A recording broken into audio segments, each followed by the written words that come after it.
하나님은 영이시니 예배하는 자가 영과 진리로 예배할지니라. 아멘.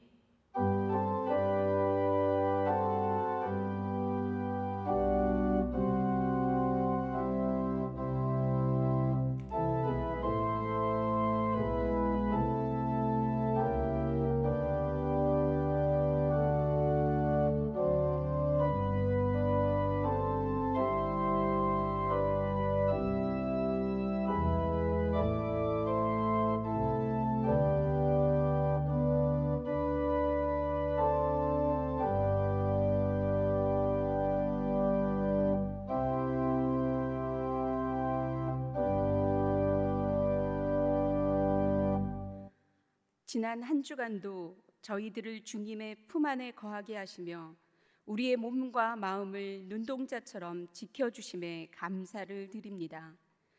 우리들 안에 있는 세상의 걱정과 근심을 다 내려놓게 하여 주시고 코로나19의 재확산으로 우리들 안에 불안과 두려운 마음이 생기지 않게 하여 주시고 하루빨리 종식될 수 있도록 은혜를 베풀어 주시옵소서.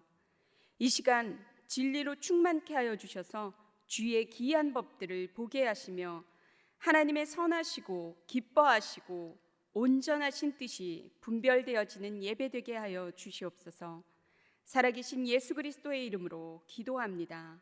아멘. 모두 일어나셔서 찬송가 1장으로 하나님께 영광 돌리겠습니다.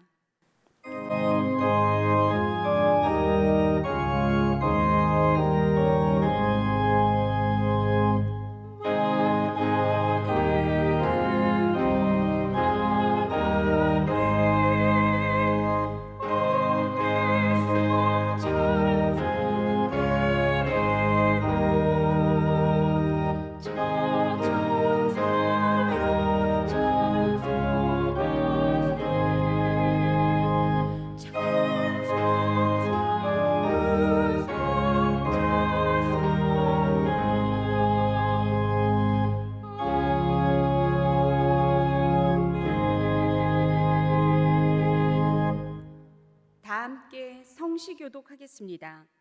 하늘이 하나님의 영광을 선포하고 궁창이 그의 손으로 하신 일을 나타내는도다.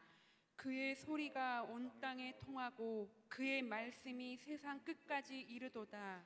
여호와의 율법은 완전하여 영혼을 소성시키며 여호와의 증거는 확실하여 우둔한 자를 지혜롭게 하며 여호와의 교훈은 정직하여 마음을 기쁘게 하고 여호와의 계명은 순결하여 눈을 밝게 하시도다. 여호와를 경외하는 눈은 정결하여 영원까지 이르고 여호와의 법도 진실하여 다 의로우시니라. 아멘. 사도신경으로 우리의 신앙을 고백하겠습니다. 나는 전능하신 아버지 하나님 천지의 창조주를 믿습니다. 나는 그의 유일하신 아들 우리 주 예수 그리스도를 믿습니다. 그는 성령으로 잉태되어 동정녀 마리아에게서 나시고 본디오 빌라도에게 고난을 받아 십자가에 못 박혀 죽으시고 장사된 지 사흘 만에 죽은 자 가운데서 다시 살아나셨으며 하늘에 오르시어 전능하신 아버지 하나님 우편에 앉아 계시다가 거기로부터 살아있는 자와 죽은 자를 심판하러 오십니다. 나는 성령을 믿으며 거룩한 공교회와 성도의 교제와 죄를 용서받는 것과 몸의 부활과 영생을 믿습니다. 아멘. 찬송가 8장으로 하나님께 찬양 드리겠습니다.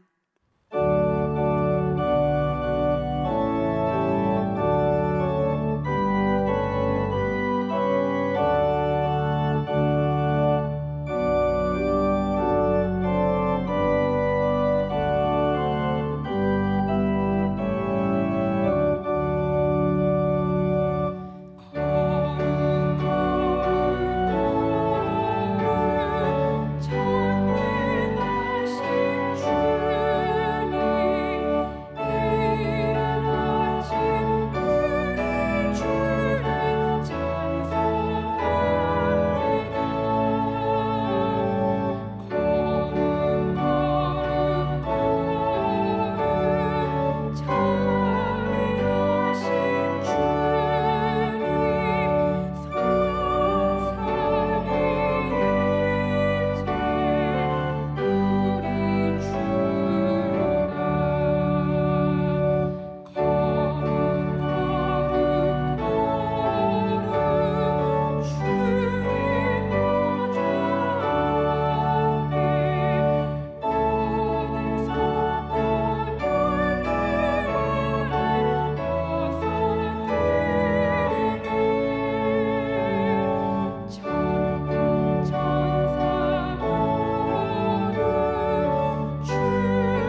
공의와 정의로 세상을 다스리시며 섬기는 모든 백성에게 안전과 평안과 복을 주시는 전능하신 하나님 아버지, 여기까지 저희를 인도하여 주심에 감사와 찬양과 영광을 올려드립니다.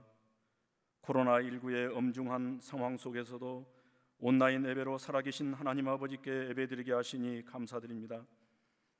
그러나 저희는 내 이웃을 내 몸과 같이 사랑하라신 말씀에 순종하지 못하고 우리의 이웃들과 대적하며 하나님을 영화롭게 하지 못하는 일들을 자행하였습니다. 사랑과 자비와 긍휼이 풍성하신 하나님, 저희의 죄를 고백하고 회개하오니 저희를 불쌍히 여기시사 용서하여 주시옵고 저희를 고쳐 주시옵소서.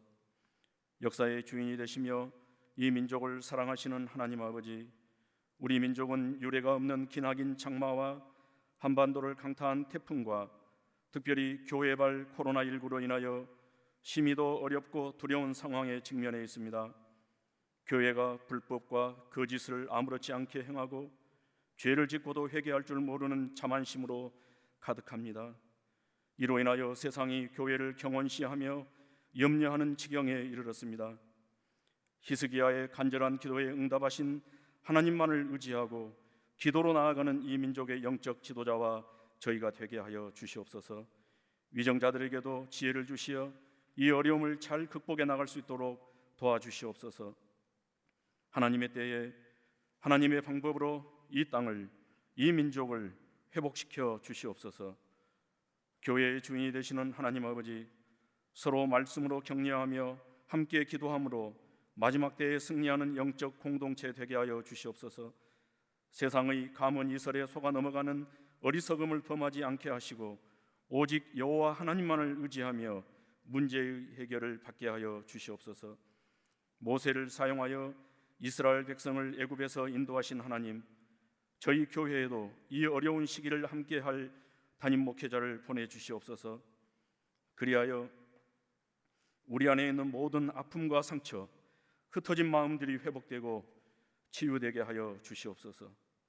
이 시간 서로 다른 새 마음이라는 주제로 설교하는 목회자에게 영역을 갑절이나 더하사 능력 있고 권세 있는 말씀이 선포되게 하시어 저희를 구원해 주신 하나님께 감사와 경배를 드리는 삶을 살기로 다짐하는 은혜의 시간 되게 하여 주시옵소서.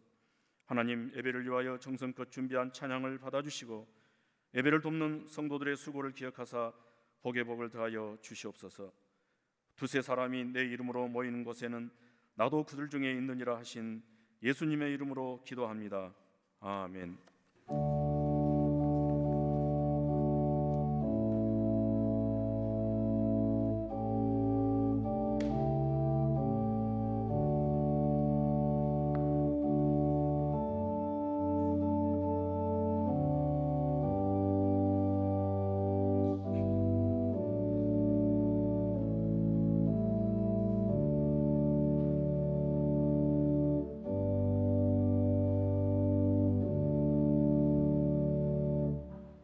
오늘 하나님께서 우리에게 주신 말씀은 사도행전 14장 8절부터 18절까지의 말씀입니다.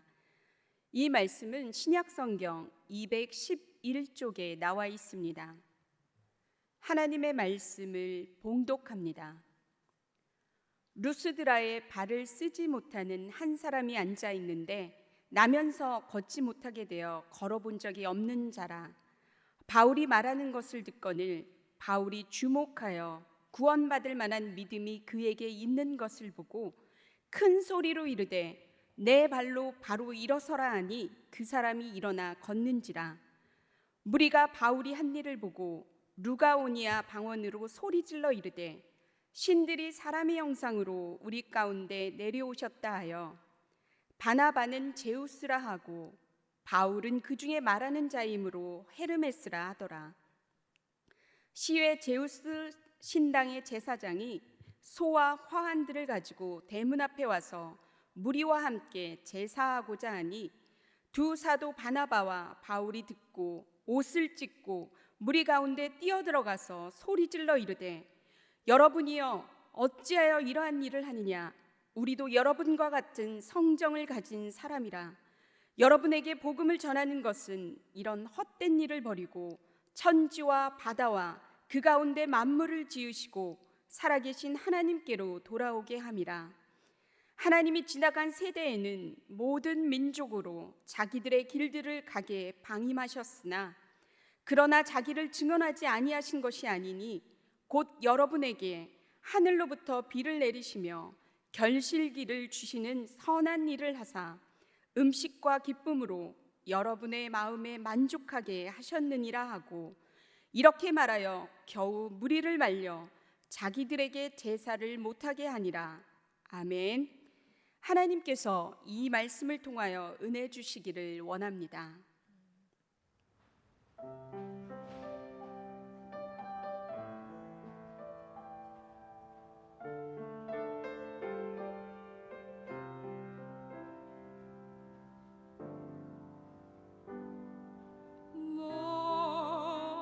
비로소 이제 깊고 넓은 바다간다.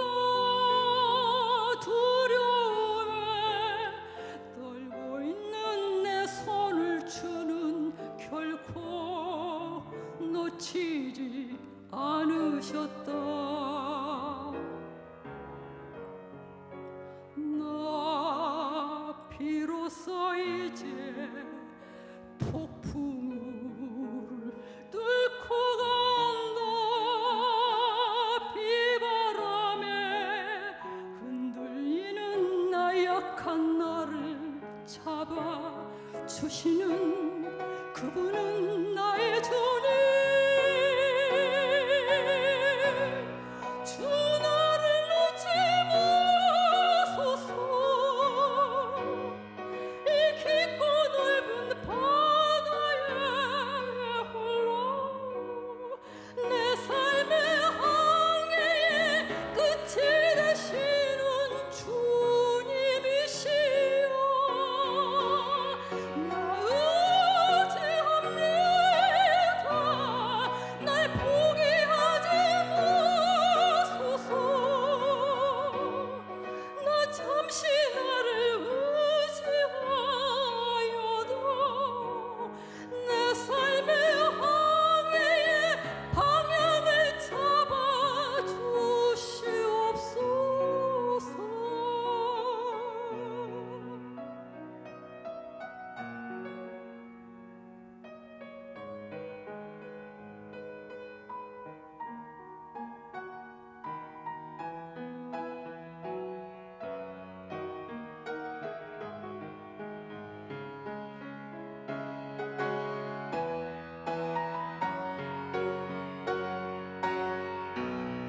주 나를 놓지 마소서. 이 깊고 넓은 바다에 홀로 내 삶의 항해의 끝에 되시는 주님이시여. 나 의지합니다. 날 포기하지 마소서. 나 잠시 나를 의지하여서 내 삶의 항해의 방향을 잡아주시옵소서.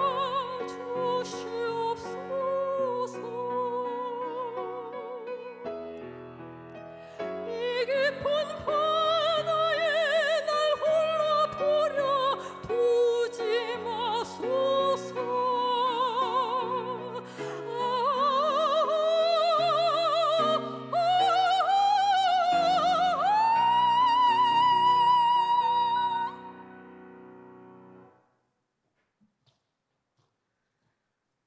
우리에게 하나님은 성경 66권이라는 귀한 말씀을 주셨습니다.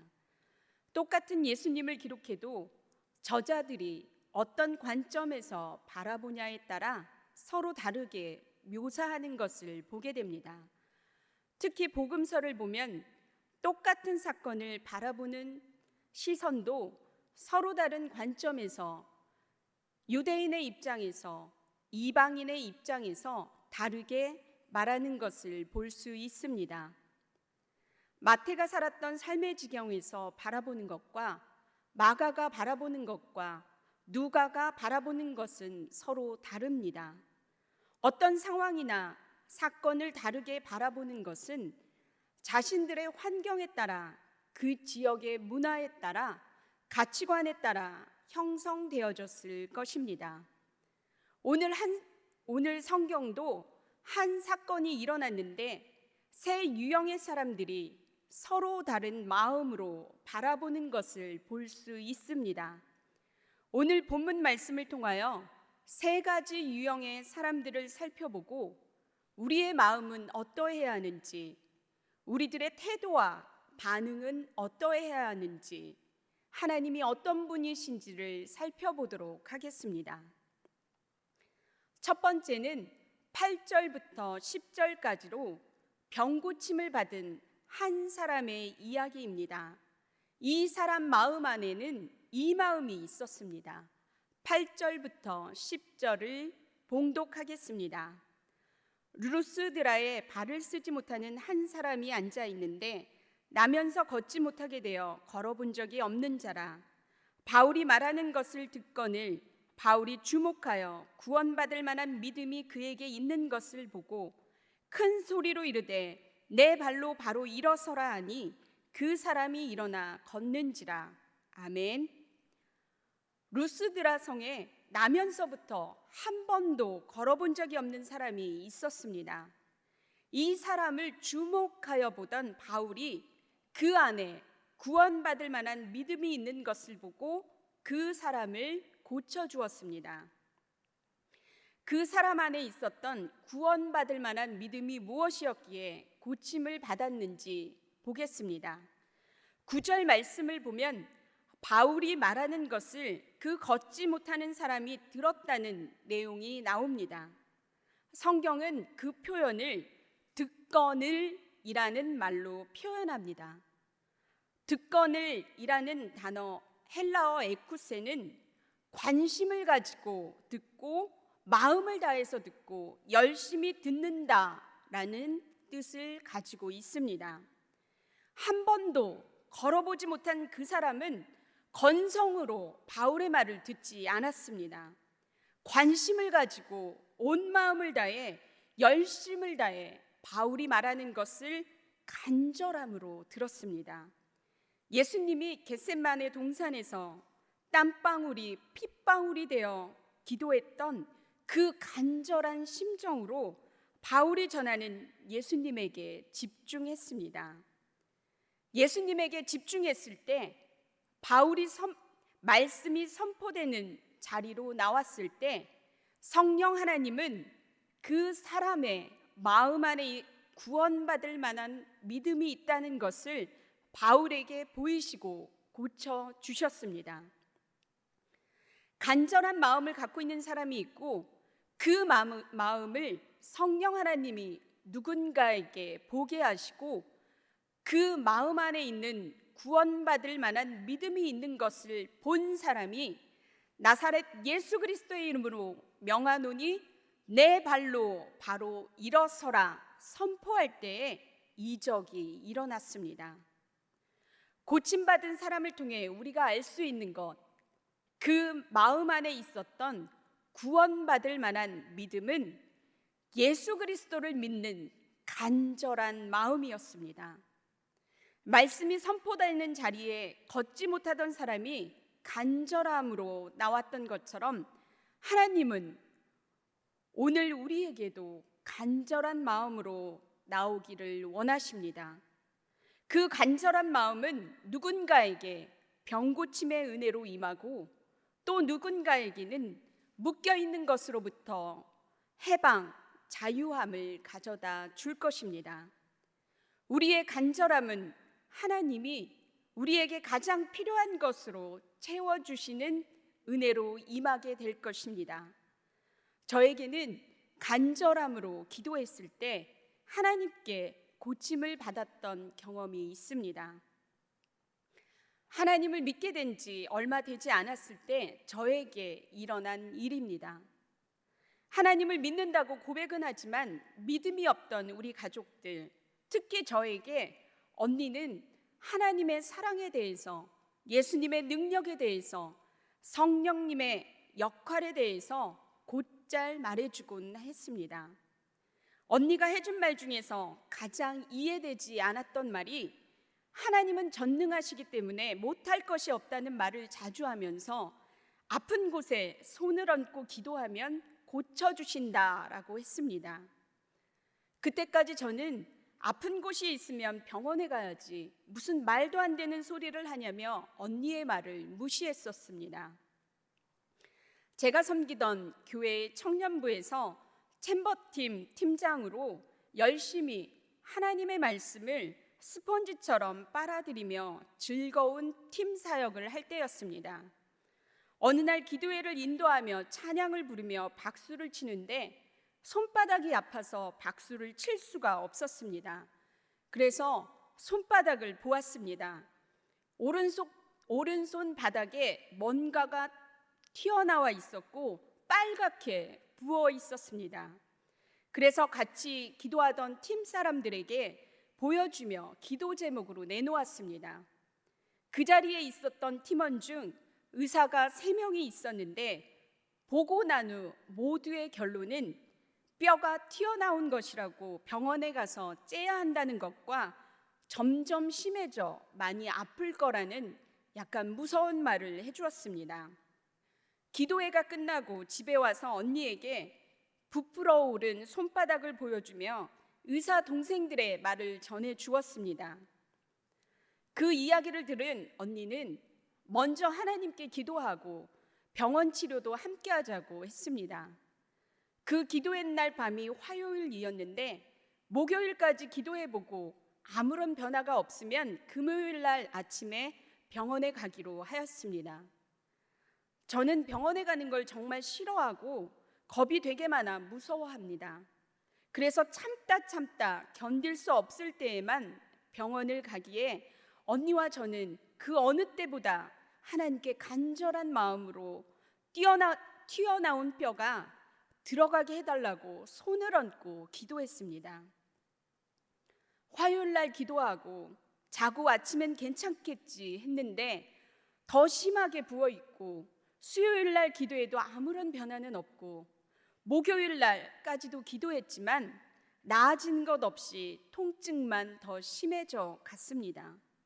그래서 언니와 결론을 내리고 내일은 병원에 가자고 하며 밤에 마지막으로 간절하게 하나님 앞에 매달렸습니다. 그리고 잠을 자고 아침에 일어나서 병원에 가려고 손바닥을 보았는데 튀어나온 뼈가 들어간 것을 보게 되었습니다. 통증도 사라졌습니다. 치유가 일어났습니다. 이 일은 18년 전에 일어난 일입니다. 오래된 일이지만 저는 오늘도 박수를 치며 찬양할 때 그때의 간절함이 떠오릅니다. 그래서 우리의 간절함의 기도를 들어주셨던 살아계신 하나님을 잊으려 하지 않습니다. 박수를 치는 것이 얼마나 감사한 일인지를 깨달은 후에는 아침에 일어나서 제가 가장 먼저 하는 일은 성부 하나님, 성자 예수님, 성령 하나님께 감사의 박수를 쳐드리는 일입니다. 죽고 사는 문제가 아니어서 어떤 사람들은 그것쯤이야 하는 사람도 있을지 모르겠습니다. 또 간절히 기도했는데 안 고쳐주는 사람은 뭐야 하는 사람이 있을지 모르겠습니다. 그러나 믿음이 막 자라고 있던 저에게 이 경험은 크고 작은 것의 문제가 아니라 하나님의 능력을 온전히 인정하고 간절한 마음으로 기도했더니 살아계신 하나님께서 그 부르짖음을 들으시고 눌림에서 해방케 하셨다는 귀한 경험이 되었습니다. 사랑하는 성도 여러분, 나면서부터 걷지 못하던 사람이 고침을 받게 된 가장 큰 이유는 그 마음에 누구보다 병을 낫고자 하는 간절한 마음이 있었습니다. 병을 낫고자 하는 마음은 하나님의 말씀 앞에 나오게 했습니다. 그 간절함으로 나온 사람들을 하나님은 모른 채 하지 않으시고 그의 필요를 채워 주셨습니다. 오늘 우리들의 삶에 간절함이 사라진 지 오래되었습니까? 어느새 무엇인가에 대한 간절함은 사라지고 익숙함으로 살고 계시다면 이 시간에 간절함을 구하십시오. 간절함의 회복은 굳건한 믿음으로 이어질 것입니다.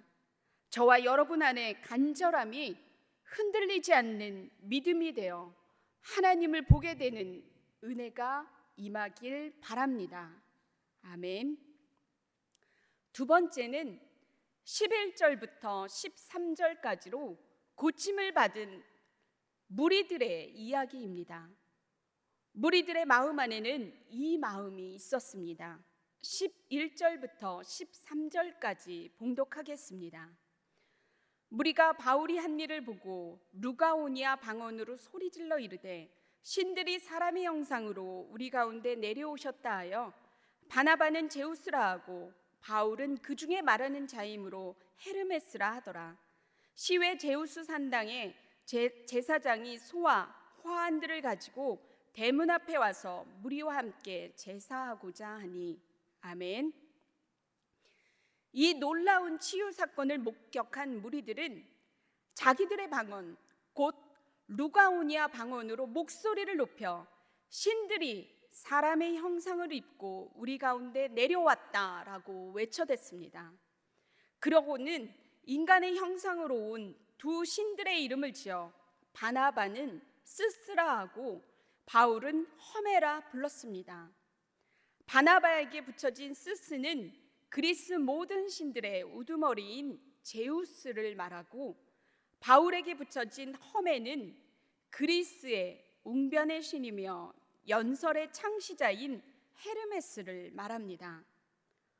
루스드라 원주민들이 바울과 바나바를 인간의 형상을 하고 이 땅에 내려온 신들로 간주하게 된 것은 과거에 이 지역에 제우스와 헤르메스가 인간의 형상을 입고 내려온 일이 있다는 전설을 굳게 믿고 있었기 때문입니다. 오비드의 변용이라는 신화에 보면 오래전에 제우스와 헤르메스라는 신이 강림하였는데 마을 사람들 중에 필레몬과 그의 아내 바우키스 두 명만 그 신들을 극진히 영접하고 다른 사람들은 거부하였다고 합니다. 그래서 두 사람만 복을 받고 홍수에 의해 다른 사람들과 성은 멸망을 당했습니다.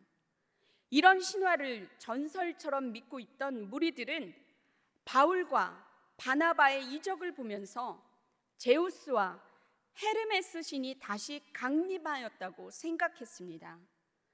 자신들의 조상들이 두 신들을 섬기지 않았기에 마을과 성이 멸망하게 되었고 모든 사람들이 죽었다는 것을 그 생각을 떨쳐버릴 수가 없었기에 무리들은 그것을 놓칠 수가 없었습니다.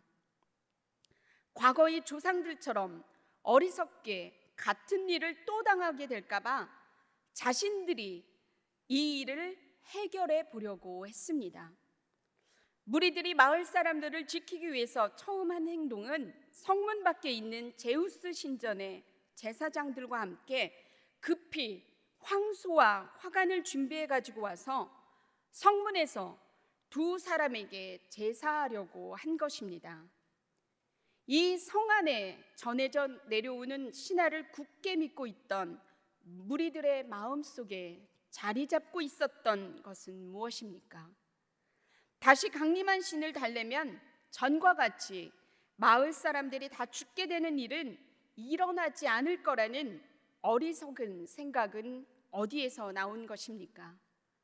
그것은 우리의 아빠 아버지 되시는 하나님이 진정으로 누구신지 모르기 때문에 이런 행동을 한 것입니다.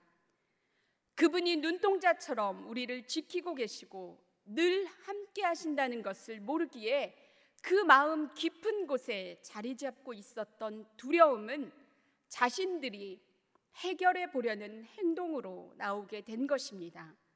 그래서 하나님이 아닌 다른 우상을 숭배하는 것으로 나타났습니다.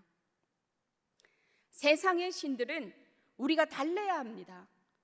그래서 많은 사람들이 그 신의 심기를 건드리지 않기 위해서 돈을 갖다 바치고 아침마다 정화수를 떠놓고 공을 드립니다.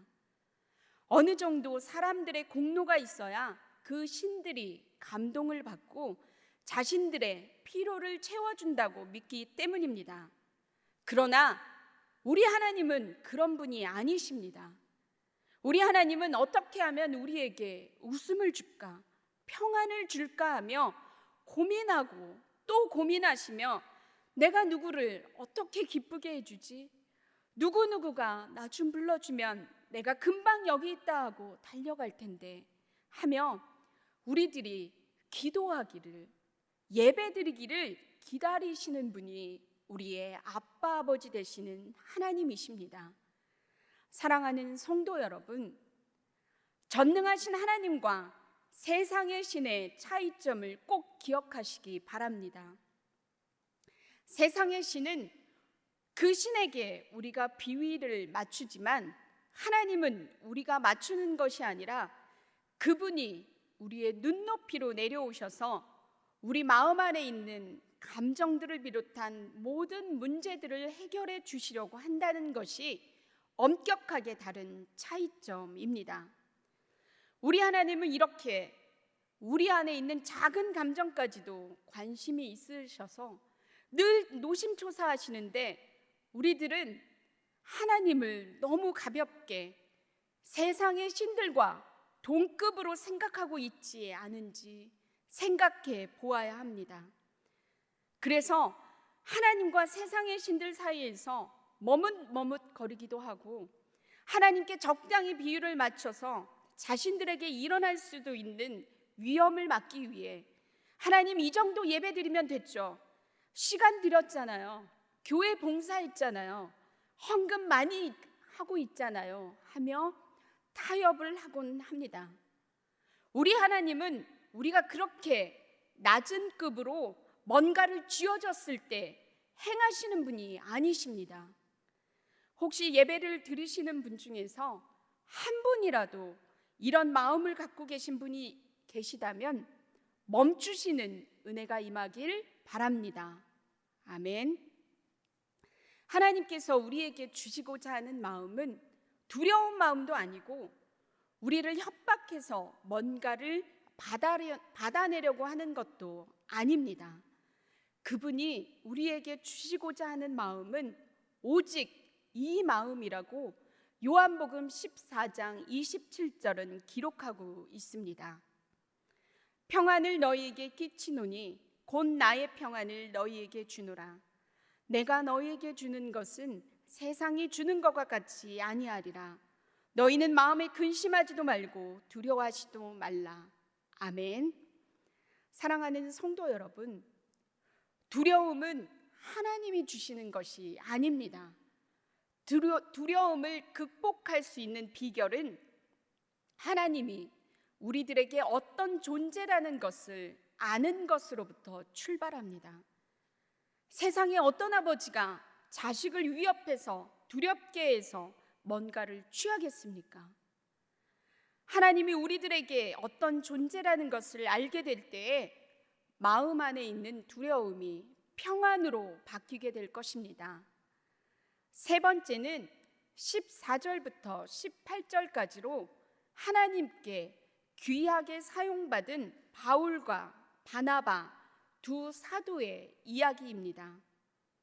바울은 성령 하나님의 조명하심으로 인해 걷지 못하는 사람을 보았고 그 사람 안에 있는 믿음을 보고 내 발로 일어서라 선포했을 때 그 사람이 치유받는 것을 보았습니다. 그것을 본 무리들이 바울과 바나바를 신으로 생각하고 제사를 드리려 할 때 두 사도는 옷을 찢습니다. 옷을 찢는다는 의미는 근심과 슬픔을 표시하는 유대의 관습으로 주로 개인적인 슬픔뿐만 아니라 하나님 앞에 크나큰 죄가 되는 이를 보았을 때 취했던 행동입니다. 신성 모독과 같은 죄를 회개하는 심정과 무지를 통탄하는 마음을 그대로 담아 드러낸 행동이었습니다. 두 사도는 이런 행동을 한 후에 무리 한가운데로 들어가서 이렇게 큰 소리로 외칩니다. 나도 여러분과 같은 성정을 가진 사람입니다. 왜 이러십니까? 우리는 신이 아닙니다. 라고 선포합니다.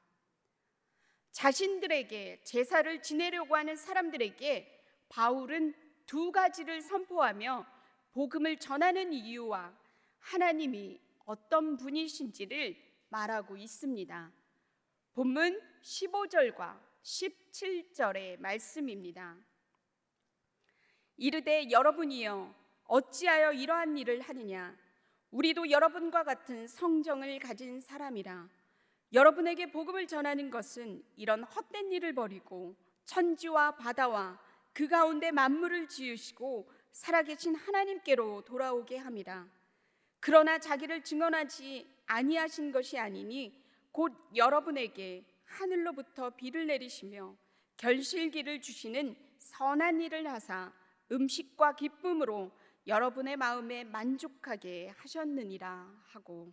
아멘. 첫 번째는 자신들은 신이 아니고 사람임을 밝힙니다. 두 번째는 살아계신 참신이요 창조주는 오직 하나님이심을 밝힙니다. 또 바울이 복음을 전하는 이유는 헛된 일을 버리고 천지와 바다와 만물을 지으시고 살아계신 하나님께로 돌아오게 함이라고 밝히고 있습니다. 사도들이 복음을 증거하는 가장 큰 목적은 사람들이 섬기던 우상을 버리고 회개하여 살아계신 하나님께로 돌아오도록 만드는 것입니다. 그리고 17절에서는 비를 주시고 결실하게 하시고 그 마음에 기쁨을 주시는 분이 하나님이라고 밝히고 있습니다. 두 사도의 마음 안에는 이 마음이 있었습니다. 바울과 바나바라는 훌륭한 사역자들은 자신들이 눈만 질끈 감으면 받아도 될 영광을 취하지 않고 하나님께 영광을 돌려드렸습니다. 옷을 찢으며 마음을 찢으며 자신이 받아야 할 것이 무엇인지 하나님께 드려야 할 것이 무엇인지를 정확하게 알았습니다. 두 사도의 마음 안에 있었던 마음은 겸손하고 낮은 마음이었습니다. 성경은 사복음서에 다 기록이 되어 있는 보리떡 5개와 물고기 2마리로 많은 사람들을 먹이신 오병이어의 기적을 일으키신 후에 하신 예수님의 행동을 소개하며 예수님 안에 있었던 마음을 기록하고 있습니다. 요한복음을 보면 많은 사람들이 예수님의 이적을 본 후에 몰려듭니다. 예수님을 임금으로 삼으려 할 때에 우리 예수님은 조용히 산으로 떠나셨습니다. 예수님은 하나님께서 받으실 영광을 자신의 것으로 취하지 않았습니다. 겸손하고 낮은 마음이 있는 사람만 할 수 있는 행동입니다. 우리가 사랑하는 예수님이 바울과 바나바가 자신들이 눈 질끈 감으면 받을 수 있는 화려한 스포트라이트를 받지 않으시고 오직 하나님께만 영광을 돌려드렸습니다. 예수님과 두 사도의 가르침은 첼로를 가르치며 평범한 일상의 삶을 살아가던 삶을 접고 주님의 종이 되겠노라 결심하여 신대원에 들어가고 목사의 길을 걸으며 살아가는 저에게 생명의 말씀으로 다가왔습니다. 우선 저는 이렇게 당당하게 하나님의 것을 돌려드릴 수 있는 바울과 바나바의 믿음이 참으로 부럽습니다. 하나님이 하셨지만 나만 눈 질끈 감으면 그 모든 영광을 다 가질 수 있는데 그것을 마다하며 나는 보냄을 받은 자입니다. 나도 역시 똑같은 사람입니다. 내 능력으로 한 것이 아닙니다 라며 당당하게 말할 수 있는 용기에 도전을 받았습니다. 사역을 하다 보면 하나님께서는 내 능력이 아닌 하나님의 능력으로 놀라운 일들을 하실 것입니다. 성경의 말씀처럼 누군가를 위해 믿음으로 아픈 곳에 손을 얹었을 때 낫는 은혜도 보게 될 것이고, 중보기도할 때 은사도 나타날 것이고, 누군가를 위해 간절히 기도할 때 막혀있던 재정이 풀리는 것도 보게 될 것이고, 믿지 않던 사람을 위해 기도할 때 영접하는 은혜도 임할 것입니다. 그때 저의 마음에 아마 유혹도 있을 것입니다. 야, 아무도 모르는데 가만히 있어. 사람들이 너를 인정해 주잖아. 조금만 있으면 많은 부와 명예, 부흥도 올 거야. 괜찮아. 눈 한 번만 질끈 감자 하는 마음의 소리가 들릴 때에 저는 이 본문에서 하나님의 보냄을 받은 자로 헛된 것을 버리고 참신이고 살아계신 하나님만을 바라보며 애통하는 심정을 갖고 전하던 바울과 바나바를 기억할 것이고, 아버지가 하라는 것만 하시겠다며 자신에게 오는 영광을 피해 조용히 산으로 떠나셨던 예수님을 기억할 것입니다. 세상에서 능력을 나타내는 하나님의 사람들은 많이 있습니다. 오늘도 하나님의 능력은 어느 교회를 통해서, 어떤 사람들을 통해서 일어나고 있습니다. 그러나 그 능력이 내 능력이 아니고 하나님의 것임을 알기에 자신들은 사라지고 하나님께 영광을 돌리는 사람들은 많지 않습니다. 바울과 바나바, 예수님은 자신들이 받을 수도 있었던 영광을 자신들의 것으로 취하지 않고 당당하게 하나님께 돌려드렸습니다. 이 자리와 온라인 예배를 드리시는 하나님의 사람들에게 하나님의 것을 돌려드리는 은혜가 임하길 바랍니다. 이제 말씀을 마치려고 합니다. 사랑하는 성도 여러분, 매일매일 하나님 앞에 나오는 사람들은 많습니다. 각자에게 처한 상황과 현실은 하나님께 나오는 다양한 생각과 다양한 마음을 갖고 나오게 합니다. 오늘 우리에게 한 사건을 다양한 시선으로 볼 수도 있고 다양한 마음을 가질 수도 있습니다. 선택은 언제나 우리의 몫입니다. 한 사람은 간절함으로, 무리들은 두려움으로, 두 사도와 우리 예수님은 겸손하고 낮은 마음으로 나왔습니다. 오늘 누가 이 세상을 살아갈 때에 두려운 마음이 아닌 겸손하고 낮은 마음과 간절한 마음을 가지고 오직 하나님께만 영광을 돌리며 살아가기로 결단하시겠습니까? 결단하는 모든 사람들에게 하나님은 임마누엘로 함께 해주실 거고, 더 크게 더 높게 하나님의 사람들을 높이 올려주실 것입니다. 이 은혜가 저와 여러분의 삶에 일어나길 바랍니다. 기도하겠습니다. 사랑하는 하나님, 모두가 살아가는 삶의 자리가 다릅니다. 그래서 우리가 하나님을 받아들이는 것도 상황에 따라, 환경에 따라 받아들이게 되는데, 이 시간 환경을 뛰어넘는 믿음 주시옵소서. 하나님 앞에 나올 때는 간절한 마음과 겸손하고 낮은 마음으로 나오게 하시고, 하나님이 어떤 분이신지를 잘 몰라서 갖게 되는 두려움이 있다면 삶에서 하나님을 만나는 역사가 임하여 그 두려움이 평안으로 바뀌게 하여 주시고, 바울과 바나바, 예수님처럼 우리가 하나님께로 가는 영광을 가로채지 않고 온전히 하나님께만 돌려드릴 수 있는 믿음의 사람들이 되게 하여 주시옵소서. 살아계신 예수 그리스도의 이름으로 기도합니다. 아멘.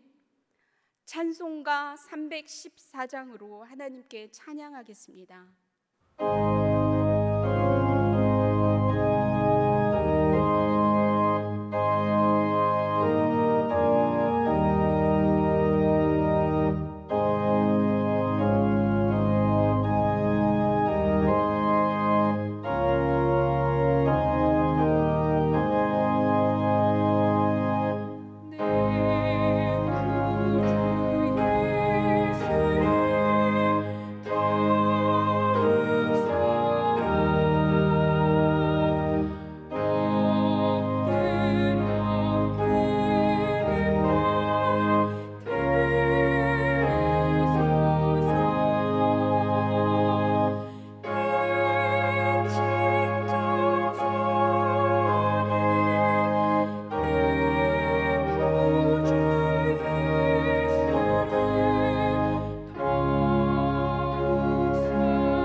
하나님 아버지 감사드립니다. 우리의 예배 가운데 임재하여 주시고 말씀하여 주시는 그 사랑과 은혜에 감사하는 마음으로 예물을 드리오니 기뻐 받아 주시옵소서.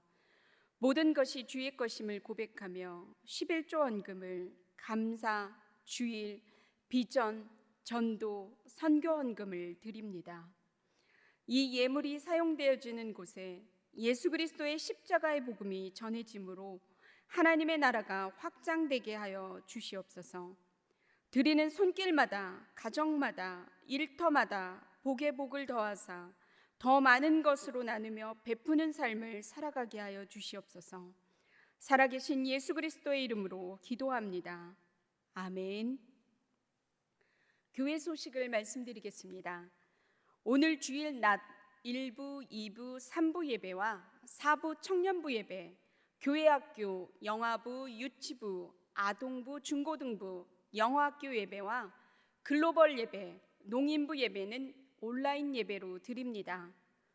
주일 저녁 예배와 수요 예배는 가정 예배로 드리게 되므로 순서지는 홈페이지를 참고해 주시기 바랍니다.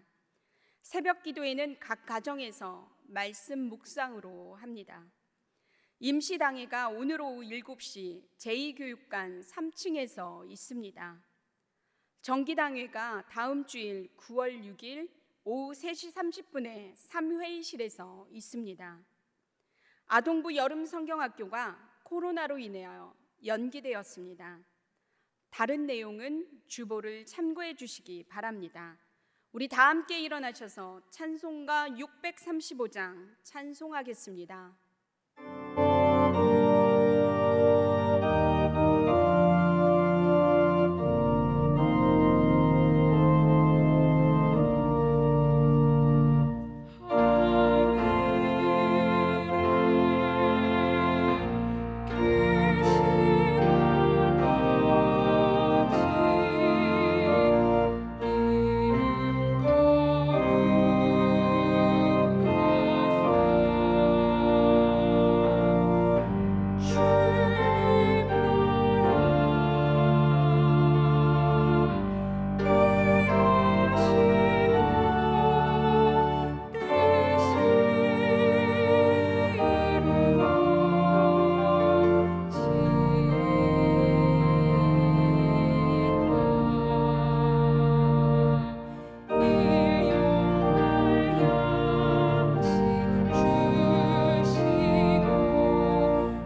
이제는 우리 주 예수 그리스도의 은혜와 하나님 아버지의 신실하신 사랑하심과 우리를 하나 되게 하시는 성령의 교통하심과 인도하심이 믿음의 정도에 따라 어떤 사람은 간절한 마음으로, 어떤 사람은 두려운 마음으로, 어떤 사람은 겸손하고 낮은 마음으로 삶의 자리에서 살아갈 때에 지키고 보호하여 주시는 하나님께 감사하며 하나님께서 받으실 영광을 가로채는 사람이 아니라 온전히 하나님께 영광을 돌려드리는 사람으로 살아가겠노라 결심하는 신안의 성도들 머리머리 위와 삶의 모든 영역 가운데, 가정과 직장 생활 가운데, 코로나로 힘들어하고 있는 대한민국 국민들 가운데 이제부터 영원토록 함께 하시기를 간절히 축원하옵나이다. 아멘.